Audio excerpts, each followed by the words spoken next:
감사해요.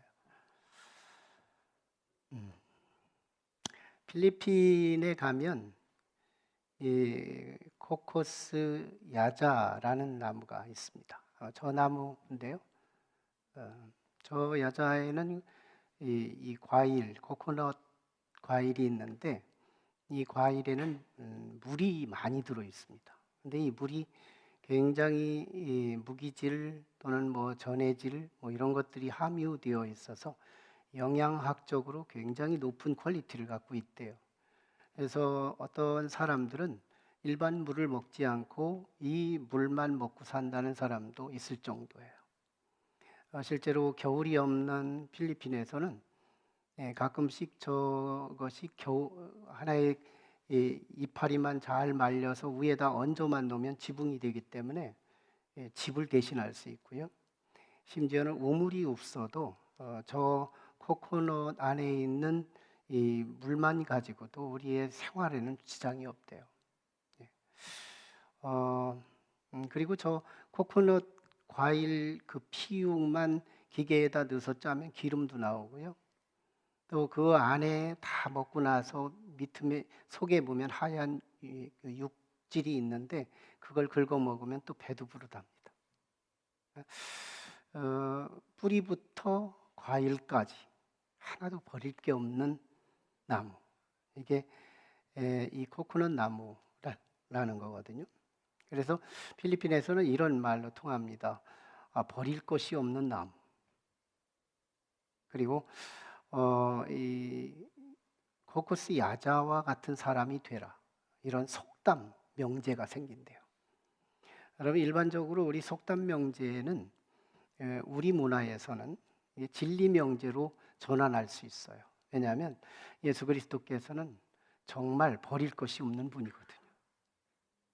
여러분 예수님을 복음서에서 가깝게 직면해보고 경험해보고 발견해보지만 예수님은 정말 말씀 한마디 한마디, 행적 하나하나 버릴 게 없어요. 너무 귀하신 분이에요. 그래서 우리가 이렇게 말하면 돼요. 참 버릴 것이 없는 그리스도. 동시에 우리는 그리스도 같은 사람이 되라. 얼마나 멋져요. 그리고 그게 우리의 목표가 됐으면 좋겠어요. 지난 시간에 우리는 예수님께서 안나스 대제사장, 현직 대제사장이죠. 그러면서 산헤드린 공의의 의장이었던 안나스 재판을 받고 이제는 오늘 빌라도의 재판을 받는 이제 그런 내용이 나옵니다. 근데 예수님이 안나스의 재판을 받을 때 그 신문을 받는 이야기가 구체적으로 나오지만 예수님이 신문을 받는 이야기는 굉장히 당당합니다. 죄인으로 끌려와서 죄인 같지 않아요. 오히려 안나스를 신문하는 것처럼 얼마나 당당한지 몰라요. 근데 그 이야기 사이에 굉장히 그 사파적으로 교차적으로 한 번은 안나스의 예수님 신문 받는 얘기 베드로 이야기 한편, 그리고 또 안나스의 신문 받는 얘기 베드로의 이야기 한편, 이렇게 샌드위치 시켜서 이야기가 전개돼요. 그러니까 사도 요한 그리고 하나님께서 이 이야기를 통해서 우리에게 하고 싶은 얘기가 있는 거예요. 하나님의 대표 그리스도께서 영적인 레이스를 시키는 거예요. 고난에 막 여러 가지 그 장애 환경을 만들어 놓고 달리기를 시키는 겁니다. 그때 인류의 대표, 사람의 대표 베드로를 같이 레이스로 세워놔요. 이 안나스 재판정에서 두 사람의 레이스가 경기를 하는데요. 베드로 어떤 사람이었어요? 호언장담. 나는 정말 눈이 흙에 들어가도 주님 내 앞에서 죽지 않습니다. 내가 막을 겁니다. 이게 큰 소리 쳤어요. 정말 이 체포의 현장까지 그거 지켰죠. 근데 예수님이 힘없이 붙잡히죠. 끌려다니죠. 신문을 받죠. 그러는 사이에 자기 보호자가 없다는 생각에 한순간에 와르르 무너지는 거예요. 근데 보세요. 예수님. 저 안나스 앞에서 재판받는 모습 보세요. 얼마나 당당한지 몰라요. 이 비교. 인간은 궁극적으로는 희망할 수 없다. 가끔씩 우리가 파트적이고 부분적으로는 사람의 도움이 필요해요. 그런데 가장 궁극적으로는 인간은 희망할 수 없다. 이걸 얘기하고 싶은 거예요. 그리고요, 오직 그리스도, 그분만이 우리의 유일한 희망이다. 아멘이죠? 네, 그리스도만이 유일한 희망이다. 이거 믿고 살면 속지 않습니다. 네, 예수님은 진리시거든요. 그리고 오늘 본문이 시작돼요. 그리고 오늘 본문에 빌라도의 신문을 받는 이야기는 다음 장 19장 16절까지 전개됩니다. 그리고 오늘 전반전을 다루고 있는 그런 말씀이거든요. 자, 이 빌라도의 신문을 받는 이야기를 잘 보면 문장의 장르상 옴니버스식 구성을 하고 있습니다. 옴니버스식, 소설, 영화, 어떤 글, 이걸 쓸 때 어떤 장르 중에 한 큰 이야기 틀 속에 작은 이야기를 삽화시키는 구조를 갖고 있어요. 그래서 다채적이고 풍성한 메시지를 드러내는 효과를 가지는 것이 이 옴니버스식 구성입니다. 근데 오늘 이 이야기가 이 큰 이야기 그리고 작은 이야기, 이 메시지를 통해서 우리에게 선명한 하나님의 음성을 전하고 있는 거예요. 그래서 우리는 이제 큰 이야기 한 틀을 좀 배우겠습니다. 큰 이야기는 빌라도 앞에서 예수님이 신문을 받는 이야기예요. 근데 이건요, 굉장히 예수님께서 꼭 필요한 신문입니다. 그리고 굉장히 세상에서는 가장 이 높은 법적인 장소, 빌라도의 총독의 재판, 당대로는요, 이보다 더 높은 재판이 없었어요. 최고 높은 재판. 그러니까 법적이에요. 여기서 예수님이 건질 게 있습니다. 뭐냐면 예수님이 대속하시기 위해 오셨거든요. 다시 말하면 우리의 모든 죄를 짊어지고 돌아가셔서 죄값을 치르고 다시 부활하심으로 주님의 의를 드러내는 부활 사건이 필요한 거예요. 그때 주님이 대속한다. 우리의 인류의 죄를 대속하려면 우리의 인류의 죄와 상관이 되어야 하는데 이 상관되는 사건이 오늘 빌라도의 법정에서 이루어지는 거예요. 예수님이 저의 죽으심이 우리와 상관되는 사건, 이게 이 법정에서 성취된다는 거예요. 이 필요가 채워지는 거예요. 자, 이런 상황에서요, 예수님이요, 이 법정에서 죄 없음, 이게 판정됩니다. 빌라도가 이렇게 검토를 해보니까 죄가 하나도 없는 거예요. 아, 이건 모함이다. 빌라도의 양심으로 이걸 알았어요. 그리고 심지어는 유대인들에게 가서 선포도 합니다. 죄 없다. 그런데요, 참 놀랍게도 빌라도 법정을 통과하고 예수님은 유대인들에게 넘겨지고요, 실제로 로마에서 최고로 처형되는 십자가의 처형, 최고로 처벌을 받는, 최고로 악한 사람이 받는 십자가의 처형을 당해서 돌아가셔요. 왜 그랬을까요? 두 세력의 야합 때문입니다. 참 놀라운 건 이 두 세력이라 하면 유대인 세력, 이 세력은요, 믿음의 세력이에요. 오늘 우리들을 포함합니다. 유대인 세력을 대표하는 세력이 하나 있었는데 그게 바로 산헤드린 공의회였어요. 이들이 유대인을 대표해요. 다시 말하면 우리 그리스도인을 포함해서 믿는 모든 사람을 대표합니다. 자, 그런데 이방인 대표가 또 있어요. 그게 바로 빌라도예요. 빌라도는 로마의 황제의 측근이면서 그 세력과 권세를 거머쥔 절대 군주의 권세를 가지고 있는 대표예요. 그가요, 이 유대인들과 야합을 해요. 정치적인 계산을 합니다. 그래서 결국 그 모든 죄를 예수님에게 쏟아 부어요. 그래서 예수님은요, 머리 끝에서 발끝까지 다 우리들의 죄까지 다 묻어가지고, 사실은 우리가 보이지 않는 영역이지만 한번 상상을 해보세요. 오물이 머리끝에서 발끝까지 다 두덕이졌다고 쳐봐요. 누가 여기 가까이 오겠어요? 이 사람 만나도 나를 정죄하죠? 저 사람 만나서 한번 대화 좀 해볼까? 저 사람도 나 싫어하죠? 모든 인류가 돌아가서 예수님을 대할 때 너무너무 증오하고 미워하고 정죄하는 사람만 즐비하게 있는 거예요. 이때 주님이 하실 일이 뭘까요? 내가 뭐 잘못했어? 맞대어 욕하고 맞대어 변호하고 맞대어 자기를 변증할 수 있을 텐데요. 주님은 자기 변호하지 않아요. 대욕하지 않아요. 대미워하지 않아요. 자기 코가 석자예요. 너무너무 정죄. 이방인과 유대인의 총수가 상징적으로 합쳐서 야합을 해서 예수 그리스도에게 죄딱지를 터덕터덕 붙여놓은 겁니다. 그때 우리 주님은요, 자기 살궁리하지 않아요. 그런 상황에도요, 한 가지 주님의 아주 고유한 관심과 총력을 기울이는 하나가 있는데 그게 바로 빌라도입니다. 이게 작은 이야기 속에 숨어 있어요. 자, 오늘 본문의 이 신문 이야기는 빌라도가 예수님을 신문하는 이야기입니다. 빌라도가 예수님을 신문해요.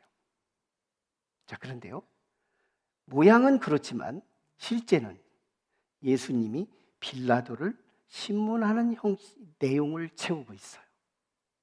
자, 볼까요? 오늘 33절에 빌라도가 예수님에게 이렇게 질문합니다. 네가 유대인의 왕이냐? 그때 예수님이 대답은 예, 아니오로 대답하면 좋게요. 거기에 적합합니다. 근데 딴소리예요. 네가 스스로 묻는 거냐? 아니면 법적인 절차 때문에 네가 유대인들을 대신해서 묻는 거냐? 이렇게 나눠서 질문을 던지는 거예요. 예수님은 알아들었습니다. 빌라도가 지금 법정이고 법정에서 빌라도가 그리스도께 질문한 이 이야기는 유대인들을 대표해서 질문한 법적인 질문인 거 알아요. 근데 예수님의 강한 의도가 여기에 숨어 있는 거예요.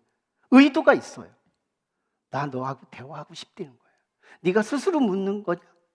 이 말은 다시 풀면 이런 말입니다. 네가 스스로 물어서 나한테 관심이 있어서 나를 알고 싶으냐? 이런 말인 거예요. 주님 벌써 복음을 전하려고 준비가 다 된 겁니다.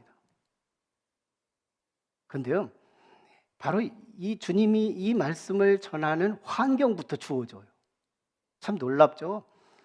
오늘 첫 절인 28절부터 시작되는데 28절에 무슨 상황이 벌어지느냐? 유대인들이요, 예수님을 가야바의 사내들인 법정에서 신성모독죄로 정죄를 하고 로마의 법정으로 다시 이송을 시키면서 로마의 빌라도의 법정 안에 예수님을 들여보내는데 자기들은 안 들어가요.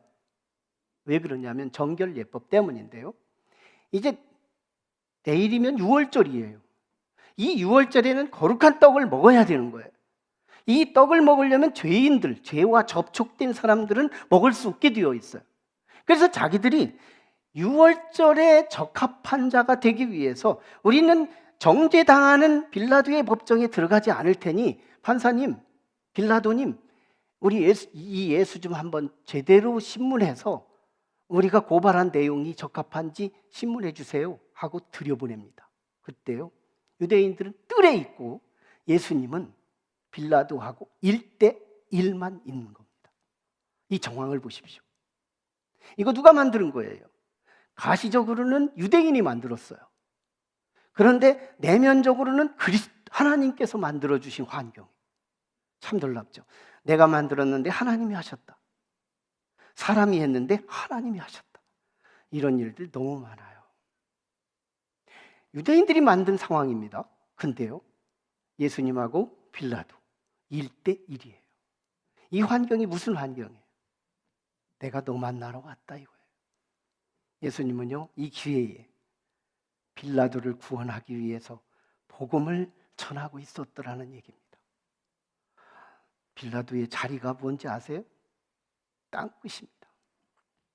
당대요, 복음 들어갈 수 있고요, 누구든지 복음을 받아들일 수 있는 개연성 앞에 열려 있었어요.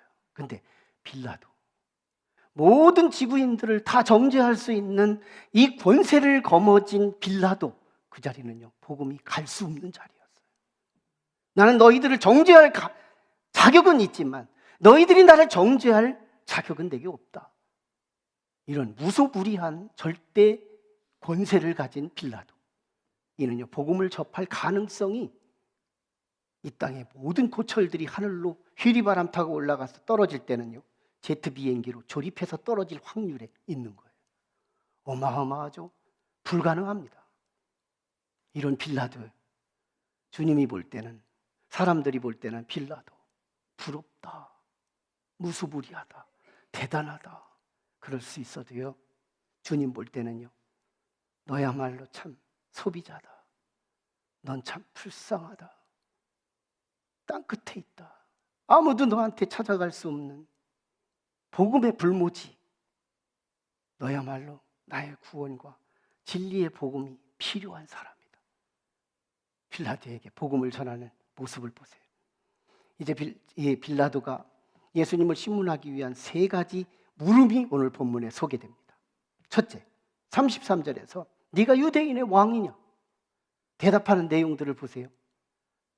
대답은 예수님 주도적으로 당신의 계획대로 질문과 상관없이 대답해 갑니다. 네가 스스로 묻는 거니? 벌써 이 질문 자체가 복음을 제한하고 있잖아요. 네가 스스로 묻는다면 내가 가르쳐 주겠다, 내가 누군지 알려주겠다, 이런 말씀으로 응수해 주고 있잖아요. 두 번째, 네가 무엇을 행했느냐? 35절에 그렇게 말씀합니다. 네가 뭐 행했느냐? 당연하죠. 뭔 행적을 조사하려고 하니까요. 그런데 예수님의 대답은 생뚱맞아요. 네게 속한 나라는 세상에 속하지 아니했다. 행했느냐 안 했느냐고 묻는데 자신의 소속된 나라에 대해서 설명하고 있는 거예요. 내가 속한 나라는 세상에 속한 나라가 아니다. 만에 하나 내가 세상에 속했다면 나 여기 끌려오지 않았다. 그럼에도 불구하고 내가 여기 끌려온 이유는 내가 너 만나러 왔다, 이 말과도 통하는 의미가 있는 거예요. 내가 너 만나러 왔다. 너야말로 땅끝이고 너야말로 누구도 복음을 전할 수 없는 무소불위의 권세자니까 너는 복음의 사각지대다. 내가 보는 너는 불쌍하다. 인생이 허비되고 타고 없어질 것들, 그것만 믿고 있는 너는 복음의 가장 가난한 자다. 내가 너 만나러 여기 왔다. 그리고 마지막에 37절에서요 네가 왕이 아니냐? 여기서 예수님이 박수 하나 쳐줍니다. 베드로의 말에, 질문에 바로 적합하게 대답 하나 합니다. 무슨 말이냐? 내가 왕이다. 그러나 같은 왕이지만 나는 이 세상에 진리를 전하기 위해 왔다. 벌써 또 전환시키고 있어요. 진리를 전하기 위해 왔다. 나는 왕이지만 왕의 신분을 갖고 나는 진리를 전하기 위해 왔다. 그러나 주님이 더 적극적으로 말씀하는 내용을 보세요. 진리에 속한 자는 내 말을 듣느니라. 더 적극적으로 초청하잖아요. 진리에 속한 자는 내 말을 듣는다. 빌라도야, 네가 진리에 속했다면 내 말을 좀 들어야 되지 않니? 그러자 빌라도가 조금은 알아들었어요. 진리가 뭐냐? 묻습니다. 그랬으면 들어야죠. 가만히 있어야죠. 들을 시간을 안 주는 거예요. 그리고 어디 가요? 원고인 유대인들을 뜰에 있는 마당으로 가버려요. 뭐예요? 진리가 뭐냐고 물었으면 진리에 대한 대답을 해야 되는 거 아니에요? 근데요, 대답 들을 새도 없이 나가요. 무슨 말일까요? 빌라도는 진리에 속하지 않았다는 거예요. 구원에 빗나갔어요. 그러나 한 가지 분명합니다. 우린 두 이야기를 합칠 필요가 있어요. 예수님은 우리의 죄를 대신해서 돌아가셔야 할 스케줄이에요. 예수님은 그러기 위해 목적으로 오셨어요. 그러려면 빌라도의 법정은 반드시 필요학적 구조로 존재했어야 했고 그 법정에서 법적으로 죄가 전가되어야 했다는 겁니다. 이때 우리 주님의 상황은요, 온통 죄로 뒤집어 쓴 그런 죄인이 되는 거예요. 이게 이루어졌습니다. 근데 주님은 여기서 굳이 자기를 변호하지 않아요. 내가 뭐 잘못했니? 그리고요, 주님의 온통 관심은 복음의 사각지대의 한 주인공 빌라도 하나를 구원하기 위해 그에게 복음을 전합니다. 첫 번째 물음에서도, 두 번째 물음에 대한 대답도, 세 번째 물음에 대한 대답도 모두가 다 예수님의 총 관심은 자기 변호가 아니라 빌라도를 구원하기 위해 복음을 초청하고 있다는 거예요. 예수님이요, 참 우리가 예수를 믿는다면 예수 믿어서 구원을 받는 대속의 은총이 필요하지만 예수를 배워서 우리 인생에 성화되고 멋진 인생을 살아갈 필요가 있다는 겁니다. 난 예수님의 이 전도를요, 침투 전도다. 침투 전도. 이 전도할 때요, 왜 우리가 입이 안 열리고 왜 이웃들에게 복음을 전할 수 없느냐? 내가 전했다가 쪽팔릴까 봐, 내가 좀 무식하게 보일까 봐, 내가 사업상 손해를 볼까 봐, 저들이 어떤 욕을 할까 봐 우리는 입이 안 열리는 거예요. 근데 그리스도, 우리가 믿은 자랑스러운 그리스도를 보자고요. 자기 구가 석자예요. 자기 변호가 필요한 시점이에요. 근데요, 우리를 향해 복음의 사각지대 빌라도를 향해서 찾아가시며 온팡 죄를 뒤집어 쓰면서까지 그 영혼 하나 건지기 위한 예수님의 사랑과 희생과 열정, 이거 좀 우리가 닮아야 한다는 거예요. 여러분, 우리가 앞서서 스팟 영상을 함께 봤어요. 4분짜리지만 에콰도르, 중남미의 브라질 서부 지역에 위치한 에콰도르 지역의 한 부족을 향해서 갑니다. 짐 엘리엇이라는 한 청년이요, 미국에서 가장 위대한 대학, 휘튼 대학의 수석으로 졸업을 하고 그리고 선교를 떠나요. 그때 에콰도르의 그 부족을 찾아서 가는데요, 5명 친구와 함께 같이 갑니다. 4명의 친구니까 전체 5명이었죠. 그때 당시 비행기는요, 진짜 오늘날 이런 비행기는 없어요. 경비용 비행기, 너무너무 부실한 비행기죠. 이거 타고 그들을 수소문해서 가는데요, 그들의 정보는 살생이 난무하고 약육강식이 견고한, 그래서 온갖 죄를 짓고 살아가는 이 부족을 발견합니다. 그리고 접근하는데요, 비행기에서 먹을 걸 내려줘요. 그래서 마음을 달래고, 그리고 어느 정도 달랬다고 생각하자 착륙을 해서 들어가는데요, 한 강가에서 부족들의 이 그물망에 걸려듭니다. 여성들을 앞에 세워서 모이게 만들어 놓고 정말 공격진들은 뒤에 숨었다가 갑자기 나무 창으로 이 형제들을 한순간에 다 복부를 찔러서 죽여요. 이때요, 본국인 미국에서 소식이 끊어지자 수소문에서 찾아보니 그 현장에 시체들이 질비하게 넘어져 있는 거예요. 야, 그러자 일간지 기자가요, 거기서 이 어쩌면 허비한 인생을 볼 수가 있는가? 어떻게 저런 청춘들을 허비하며 살아갈 수 있는가? 그때 아내가 같이 따라갔거든요. 그 아내가 반박합니다. 기자에게 반박을 하는 거예요. 이건 절대 허비가 아닙니다. 그러면서 그 일기장, 대학생 때 일기장에 기록된 내용을 소개해요. 짐 엘리엇이라는 이 청년은 학생 때 쓴 일기장을 제가 인용하겠습니다. 그는 이렇게 말합니다. 높고 높아가는 이 성공의 인생이 아니라 하나님의 가치에 자신을 드러내는 인생을 살게 하옵소서라는 기도문이 적혀 있어요. 그리고 가장 영원한 것을 위해서 가장 영원하지 않은 것을 투자하고 던지는 사람을 가장 잘못됐다고 하지 않는다는 것, 그것은 잘못이 아니라는 것, 이 말을 선포합니다. 이야기는 여기서 끝나지 않아요.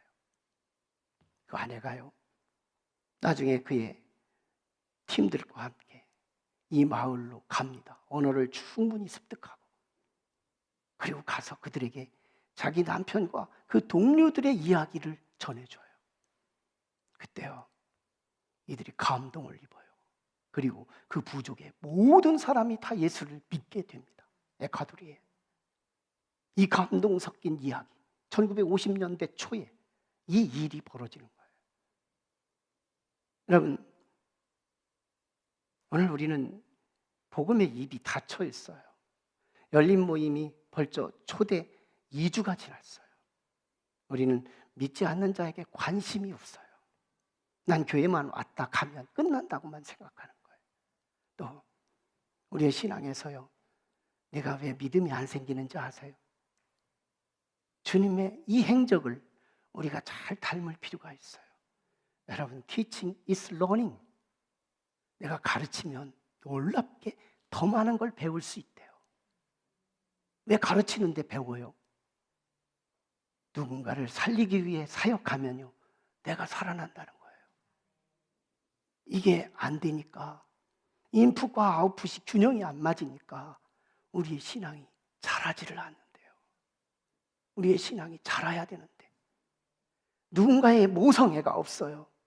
이 영혼을 좀 살려야 되겠다, 이런 영적인 모성애가 없기에 우리는 이 속에 젖이 안 생기는 거예요. 놀랍습니다. 누군가를 향해서 복음을 전하고 그를 살려보려고 나하고 함께 신앙생활 해보자, 예수 좀 믿어보자, 이렇게 권면하다 보면요, 우리는 놀랍게도 예수님의 가슴이 이해가 되고, 놀랍게도 내가 믿음이 생겨나고 신앙이 회복되는 것을 믿을 수 있기를 축원합니다. 여러분, 빌라도의 얘기이기 때문에 우리는 너무 멀리 있는 이야기 같아서 참 우리가 끈끈한 말씀에 끈끈이가 떨어질 때가 있어요. 여러분, 우리가 내가 산속 깊숙한 곳에서 나 혼자만 어려움을 당하고 있어요. 동서남북 어디를 봐도 아무도 나를 도와줄 상황이 안 돼요. 근데 전지하신 그리스도께서 계곡을 타고 가시를 찔려가며 자신의 온몸의 상처를 입어가며 나를 구원하러 내게 나타났다면 어떨까요? 이 이야기와 이 빌라도가 정말 복음의 땅끝이었던 그 자리에 그리스도께서 복음을 전하기 위해 찾아오신 이야기와 뭐가 달라요? 망망대해에 조각배 하나를 타고 있는데 풍랑으로 뒤집힐 위기에 있을 때 바다를 거닐며 나를 구하러 오신 그 그리스도가 내 앞에 직면했다면 이것은 피부 너무 멀리 있다고 우리가 경계할 수 있을까요? 여러분, 나 혼자만의 속사정으로 언제 죽을까를 고민하고 있는데 그 그리스도께서 나를 찾아오셔서 나에게 생명의 활기를 누워주었다면 그건 남의 이야기일까요? 빌라도는 그런 입장인 거예요. 주님은 자기의 죄가 너무너무 정죄되고 누구도 의라고 하지 않는 이 정죄받는 이 세상에서 자기 코가 석잔데도 빌라도 하나를 불쌍히 여기고 복음 한 조각, 복음 두 조각, 복음 세 조각을 계속 증거함으로 우리의 영원한 메시아요, 영광을 얻는 주인공이 됐다는 거예요. 지난 3월 25일 강원도 한 마을에 화재가 일어나는데요, 외항 어선을 타고 인도네시아 한 젊은 31살짜리가 보니까 바닷가에 불이 일어나는 거예요. 거기 가옥들이 타고 있는 거예요. 그래서요, 이 대게를 잡다 말고 이걸 잡으면 돈인데 이걸 다 포기하고 그가 육지로 와요. 인도네시아 사람인데요. 그가요, 육지로 와서요, 할머니, 할아버지 80대 그들 7명을 구해서 방주제에다 놓습니다. 이때 신문에 뭐라고 난지 알아요? 이 시대의 영웅이라고. 이 시대의 영웅이라고요. 나는 국가에서 그냥 있지 않을 거라고 봐요. 이 시대의 영웅이 뭘까요? 영웅은 영웅이라고 말해서 영웅이 아니죠. 영웅이 되는 딱 한 가지, 그 가슴에 남다른 사랑을 가진 자, 남다른 희생을 각오한 자, 그들이 영웅을 만드는 거죠. 하늘에서는요, 기립박수할 수 있는 영웅들이 있는데 영혼에 대한 관심이에요. 아, 우리 장로님, 우리 권사님, 우리 집사님, 우리 성도, 저분은 영웅이다. 하늘에서 엄지손가락을 치켜 올리며 우리에게 영웅으로 추대할 수 있는 인물은요, 외형이 아니에요. 한 영혼을 불쌍히 여기고 세상 사람들은 다 관망하고 또 부러워만 하고 있는 그 인물에게 우리 하나는 불쌍하게 여기고 그에게 다가가 진리의 복음을 전할 수 있는 그 사람, 손가락이 아니에요. 행적이 아니에요. 그 사람 가슴 속에 숨어있는 사랑이요, 희생이며 복음을 증거하고자 하는 그 열정. 저는 이 사순절에요, 우리 성도들에게 주문합니다. 예수님의 빌라도에게 가서까지 당신을 변호할 수 있는 상황에서 변호를 포기하고 빌라도에게 구원을 위해서 제스처를 내놓는 예수 그리스도의 그 열정, 짐 엘리엇의 이 젊은 청춘의 최고 대학에서 최고 1등으로 수석 졸업했던 이 엘리트인 짐 엘리엇의 그 열정, 100분지 1이라도 내게 주옵소서. 100분지 1, 2도 아니고 100분지 1, 한 조각만이라도 그 열정이 내게 있게 하옵소서.